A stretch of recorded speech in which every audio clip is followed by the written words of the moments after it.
धनबाद में खनन task force की बैठक आयोजन। बैठक जिले उपायुक्त ने भारत कोकिंग कोल लिमिटेड यानी कि बीसीसीएल को खनन के लिए नियमानुसार लैंड ट्रांसफर करने तथा रियायतों को जमीन की रजिस्ट्री से पहले मुआवजा देने का निर्देश दिया। साथ ही उन्होंने बीसीसीएल को खनन क्षेत्र में बने जलाशय को विकसित करने और आसपास के लोगों के लिए सकारात्मक कार्य करने का सुझाव दिया। उपायुक्त ने कहा कि खनन टास्क फोर्स की हर बैठक में जल संरक्षण, पौधारोपण सहित स्टेबनल माइनिंग के लिए बीसीसीएल द्वारा की जा रही गतिविधियों की समीक्षा की जाएगी। उन्होंने खनन के दौरान ब्लास्टिंग प्रोटोकॉल और माइन सेफ्टी प्लान का पालन करने का निर्देश दिया। साथ ही खनन के लिए किए जाने वाले ब्लास्टिंग प्रोटोकॉल और माइन सेफ्टी का पालन करने का निर्देश बैठक में जिले के वरीय पुलिस अधीक्षक प्रभात कुमार ने बंद खदानों के मुहानों की मजबूती से भराई करने का निर्देश दिया।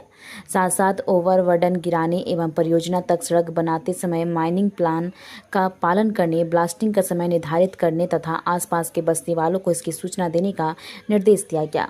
एसएसपी ने सभी थाना प्रभारी को कोयला चोरी, अवैध खनन या परियोजना से जुड़े मामलों की शिकायत पर कार्रवाई करने का निर्देश दिया। हम लोग लगातार कार्रवाई भी कर रहे हैं माइनिंग टास्क फोर्स को लेके, और लास्ट बैठक से इस बैठक में काफ़ी इम्प्रूवमेंट भी है इन टर्म्स ऑफ कंप्लायंसेस, और मेजर मिनरल माइनर मिनरल दोनों के लिए बृहद चर्चा भी हुई। और कुछ इम्पॉर्टेंट बिंदु थे जिस पर कंप्लायंसेस आने लग गए हैं। अब थानों में बृहद मात्रा में खनिज पड़ा है जिस पर केसेस हो रखे हैं, उसका निष्पादन होना है। गाड़ियों जो जब्त है उसका या तो राजसात होना या छूटना, जो भी कोर्ट से कंप्लायंसेस है उस पर भी हम लोगों की चर्चा हुई। नए एफआईआर्स, नए जो अवैध मुहाने हैं खदानों के, उसको बंद करने को लेकर बातचीत हुई। जो बार बार खुल जाते हैं उसको दोबारा बंद करने के लिए या ऐसे तरह से बंद करने की फिर ना खुले। और इन सबसे महत्वपूर्ण जो बिंदु आज आया है वो सेफ्टी को लेके है। माइंस, ओबी डंप, उसके आसपास के कई सड़क हैं जो धंस जा रहे हैं, उसके आसपास हानि होने के चांसेस हैं, उसको लेकर विस्तृत चर्चा हुई। और बीसीसीएल के सभी पदाधिकारियों ने भरोसा भी दिलाया और वो लोग अच्छा काम भी कर रहे हैं। तो हम लोग प्रयास कर रहे हैं कि ऐसा कोई भी रोड जो धंसने वाला है या धंस रहा है उसकी रिपेयरिंग जो है हमारा विभाग आरसीडी है या फिर जो भी एनएच है और साथ साथ बीसीसीएल मिलकर करे, अल्टरनेटिव रूट्स आइडेंटिफाई करे ताकि किसी की किसी तरह की हताहत नहीं हो। ब्लास्टिंग को लेके विस्तृत गाइडलाइंस हम लोगों ने लास्ट बैठक में भी दी थी और अब उसका कंप्लायंस भी होने लग गया है। जो घटनाएं थी अनप्लान्ड ब्लास्टिंग की वो लास्ट महीने से इस महीने काफ़ी कम भी हुई है और मुझे लगता है आगे आने वाले समय में और भी कम होगी। प्रॉपर जो उसके गाइडलाइन है इन टर्म्स ऑफ इंटीमेशन की कितने बजे होना है, किस एरिया में होना है, क्या उसमें एहतियात बरतना है, इन सब चीज़ का माइकिंग होना है, इन सब चीज़ों पे कार्य चल रहा है। और अंत में हम लोगों ने निर्देश दिया है कि माइनिंग टास्क फोर्स का जो बैठक है वो सिर्फ सेफ़ माइनिंग को ही लेके नहीं, अवैध माइनिंग को ही लेके नहीं, सस्टेनेबल माइनिंग को लेके भी है। तो हर एक जीएम को कहा गया है कि अपने अपने क्षेत्र में जो है सस्टेनेबल माइनिंग को लेके काम करें। उसमें वाटर कंजर्वेशन है, बड़े बड़े वाटर रिजर्वायर बनाने हैं ग्रामीणों के इस्तेमाल के लिए, प्लांटेशन करना है, वो भी डंप का एरिया है उसको कन्वर्ट करना है माइनिंग क्लोजर में, माइनिंग क्लोजर प्लान के तहत उसको ग्रीनरी में कन्वर्ट करना है। तो इन सब चीज़ों पर भी विस्तृत चर्चा इस बार हुई है और मुझे लगता है कि अगले बैठक में हम लोगों को उसका कंप्लायंस और संख्या भी आने लग जाए। मंथली माइनिंग टास्क फोर्स की बैठक की गई है जिसमें हम लोग पिछले एक माह में क्या प्रोग्रेस हुआ है उसको देखे हैं। तो ऑफकोर्स पिछले बार से जो प्रोग्रेस है वो काफ़ी अच्छा है, बट फिर भी अभी इम्प्रूवमेंट की गुंजाइश है।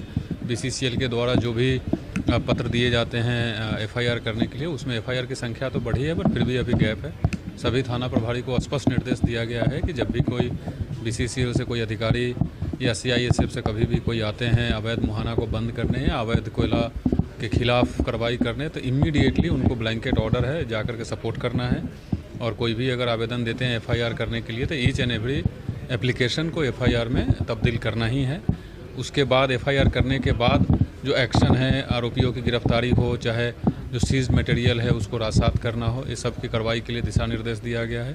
साथ में जैसा अभी डीसी साहब बता भी रहे थे कि माइनिंग टास्क फोर्स में सिर्फ एक ही एजेंडा अभी तक रहा था, उससे हट करके हम लोगों को कैसे सेफ माइनिंग हो, सस्टेनेबल माइनिंग हो, इसके लिए भी हम लोगों ने दिशा निर्देश दिया है। कई जगह आपके माध्यम से भी हम लोगों को प्राप्त होते रहती है कि कहीं घर धंस गया है, कहीं रोड धंस गया है, तो उसको लेकर के क्या हम लोग प्लानिंग करें या क्या सेफ्टी प्रिकॉशंस बरते जिससे वो घटना नहीं हो। अभी झड़िया में रोड में एक गोप बन गया है जहाँ से आवागमन बाधित है, तो ये सब को लेकर कोई चर्चा हुई है और सभी को निर्देश दिया गया है कि इस पर जब भी जो ज़रूरत हो इमीडिएट कार्रवाई करें। चाहे वो BCCL के अधिकारी हों, CISF को हों या पुलिस के हों। ठीक, धन्यवाद। धनबाद में पहली बार ऐसा स्टील फर्नीचर जो दिखने में भी रॉयल और मजबूती में भी दमदार।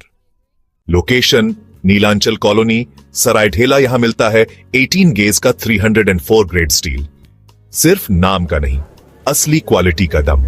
और सबसे बड़ी बात, PVD कोटिंग के साथ 50 साल की गारंटी। मतलब न कलर उड़ेगा, न फर्नीचर पुराना लगेगा। हर प्रोडक्ट कस्टमाइजेबल है। आपका डिजाइन, हमारी मेहनत, सर्विस चार्ज बिल्कुल फ्री। और दाम मार्केट से सस्ता। अलमारी, टेबल, किचन रैक, जो चाहे वो बनेगा आपके स्टाइल में। अभी कॉल करें 8789815488 या 9608676782। Chanchala steel furniture, Nilanchal colony, Saraidhela. एक बार आइए, देखिए, फिर कहीं और जाने का मन नहीं करेगा।